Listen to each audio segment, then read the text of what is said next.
How to send XRP from Coinbase to Tangem Wallet. Now, if you want to actually send XRP from Coinbase to Tangem Wallet, there are a couple of things we have to do within Tangem Wallet itself, by the way. Now, what we have to do for this is, on Tangem Wallet, you first open the Tangem Wallet app and log into your account as you normally would log in, right? And after you've logged in, basically, what you have to do in this case is, at the very top right hand side, you can see the three dots icon. Just tap on the three dots icon and you'll come here, select your desired wallet, and from here what you have to do is to simply go to the option that says manage tokens at the top.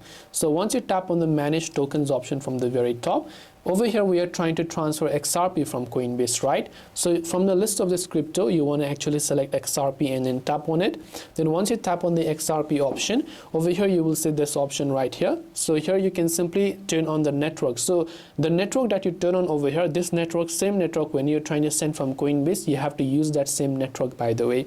So after that, tap the save option and confirm either scan or the card or anything to confirm the changes. Once you've done that, what happens is that the token will get added on your Tangem wallet, right? And you can see it says once the token has been added to the home page, tap on it, then click on receive, and you will see a public address below the copy button. So you will see your XRP wallet address on Tangem wallet. Once you hit the copy button, now you can head over to Coinbase, click on the send option, paste the wallet address that we copied for XRP. If it asks you to choose crypto, you select XRP, then select the network that we also turned on Tangem. Then after that, you can follow up with the transaction process itself.